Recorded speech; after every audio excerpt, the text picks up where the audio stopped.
Mike Sullivan. I'm a former IRS agent and teaching instructor. Welcome to my YouTube station. Welcome to my home office. I love doing my YouTubes here. I've been in practice for 51 years. I worked at IRS for 10. I'm a national expert in IRS tax resolution matters. I've been doing this a long time. I've been on all the many Las Vegas stages before, and I have a large Facebook group. And go to my website at 777irs.com. You can learn all about me. I have been on all the national television stations. I want to explain to you when you have an IRS collection case, a case that's open for IRS to work it, and a revenue officer has your case. You know, most of your bets are off. A lot of the stuff that you hear. I was a revenue officer, and be careful with who you listen to. A lot of people practice at resolution, and they're actually practicing on your cases. If you haven't been in this industry at least 10 or 15 years, you really lack what I call expertise in doing this. And there's a lot of people still learning. So be careful, in fact, who you listen to. But when a revenue officer has your case, that's what I used to do for a living. They deal in 725B letters and 92, 97 forms where they want documents. It's more serious when a revenue officer has your case.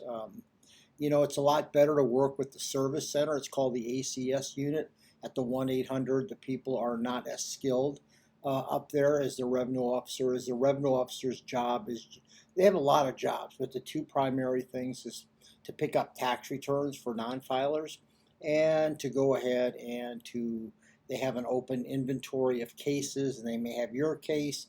You may owe anywhere from, I don't know, 80 to millions of dollars, and RO is going to be out there to collect. So what does the RO have to do? Well, back in the day, matter of fact, up to 6 months ago, the revenue officer would beat on your door and they'd say, hey, show your commission, maybe present you a summons. I say, hey, I need can I come in? Can I come in your business?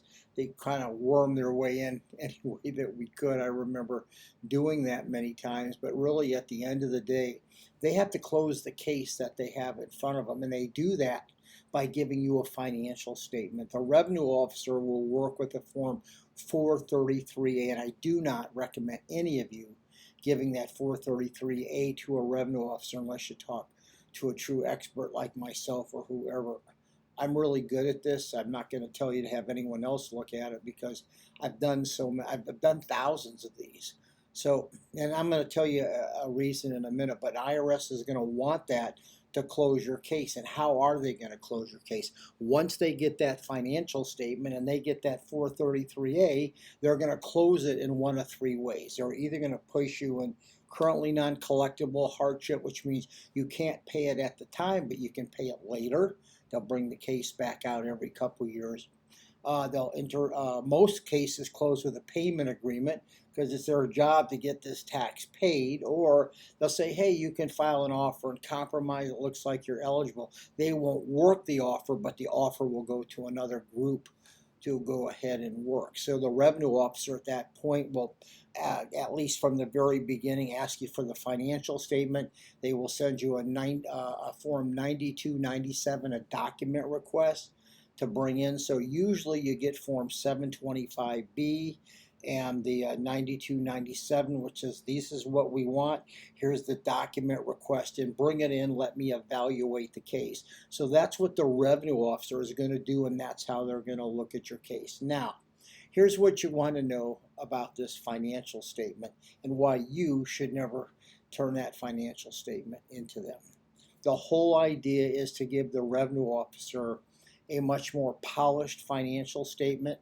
There's ways by timing the financial statement different, doing certain things to show periods of time that are best for you and what's not best for you, ways to present the financial statement. Not all is what it seems to appear. So maybe IRS may ask for 3 months worth of bank statements, but it's best for you to show 6 months because it helps your case more. So there's things that you can do to make yourself look better in the light of IRS as the direction you want to go in. Usually the revenue officer is going to push you into a corner and get as much of a payment through a part pay agreement or installment agreement as you can. You're not going to know how far they can push you, but like former revenue officers know exactly what to do. Are we going to get a better result than everyone? Probably. Why? Well, we should. We did this job all our lives, so we know every nook and cranny that's going on. So if you get a revenue officer, by the way, if you don't own anything, you have nothing, and you're almost in destitute times, go ahead and work the case. There's nothing wrong with it. I don't work on this scare tactic. Oh, you better not call IRS. Let me tell you something. If you got assets and you got some income, you're crazy if you call IRS yourself. But for those of you who are not going through a good season of time, or you may be on disability or Social Security and you've been crushed in the last year, call IRS. There is nothing wrong. But for those of you who have something of substance, do not call them, because we can change the outcome of your case. We do this a lot. So anyway, what we do is we look at your financial statement. We kind of tell you what's going to go down before it goes down. That's what we do. Anyway, if you need me, call me. I answer my own phone. Nobody else does. I'll go over everything with you. I'll let you know probably in 15 minutes everything you need to know and more, probably, than you're ever going to want to know. Give me a subscription. I always tell you what's behind the curtain. I let you know what IRS is going to do before they do it. Thank you very much. Share me if you, like I said, need to send me a question by text or by email. You're welcome to do that. Thank you for the subscription.